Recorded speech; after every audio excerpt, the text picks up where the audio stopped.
One of the hardest pills to swallow is recognizing no one is coming to save you. No one's stopping the late night scrolling. No one's taking the junk food out of your hands. No one's dragging you out of bed in the morning. If anything, it's the opposite. Entire industries are built to keep you stuck. Apps, feeds, games, notifications, all engineered to pull you in and never let you go. They create digital worlds that aren't real, but feel real enough to replace your own.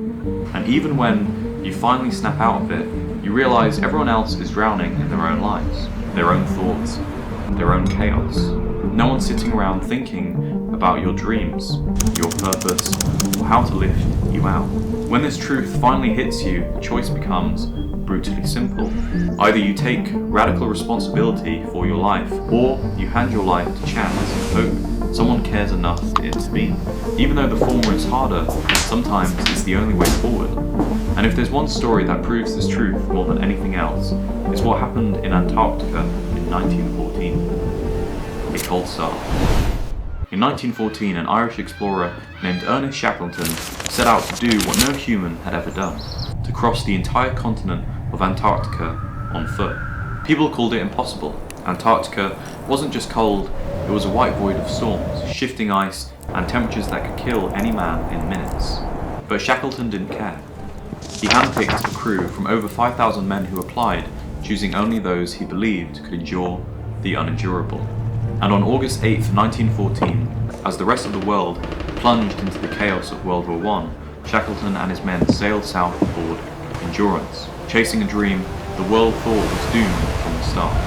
However, what started as a bold expedition quickly turned into a nightmare. The seas were brutal, constant storms, freezing winds and ice drifting thicker every day. And with the world consumed by war, Shackleton knew there'd be no rescue ships tracing his path.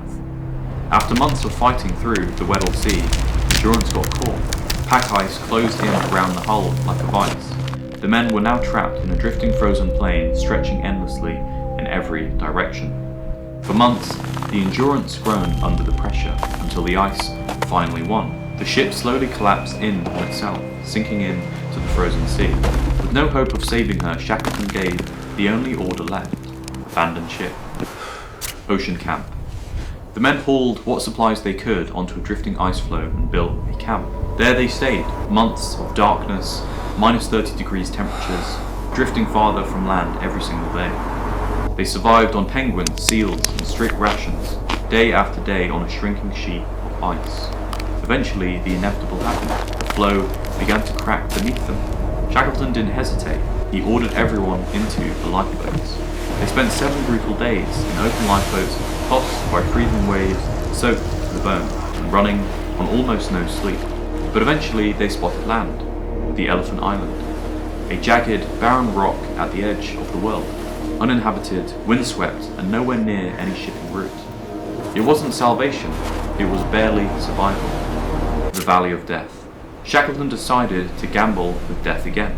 He chose 5 men, climbed into a lifeboat barely bigger than a bedroom, and set off towards South Georgia, 800 miles of the roughest waters on Earth. For 16 days, they fought waves the size of buildings, winds that could flip the boat in seconds, but somehow they made it.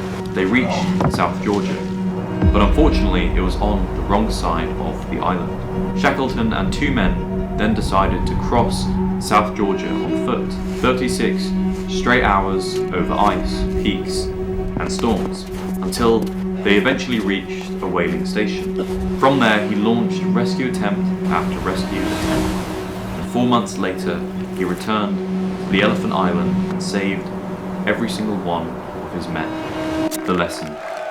When Shackleton set out, the world celebrated him, a bold explorer, a heroic mission, headlines waiting to be written.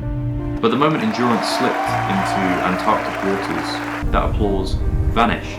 It was just him and his men, drifting into a frozen hell with no way back. No support ships following him behind, no radio check-ins, no one tracking their progress or worrying about their safety. They were utterly, horrifyingly alone. But Shackleton knew, again and again, that their survival rested on one truth: that no one was coming. If they were getting out, it would be by their own hands. The return. More than 1,000 days later, on May 29th, 1917, Shackleton and his crew finally returned to England. Some walked back into the arms of their wives and families, carrying stories no one would believe unless they lived it. And I'm sure they were welcomed with relief and pride. But even then, those same people couldn't steer the ship for him. They couldn't fight the ice, the storms, or the darkness. They couldn't make the decisions that kept those men alive. Because in the end, whether you're stranded on an ice floe or just battling the modern forms of distraction and comfort, no one can save you but you. And that's what Antarctica taught Shackleton. When you realize no one is coming to save you, you become the kind of person who saves yourself.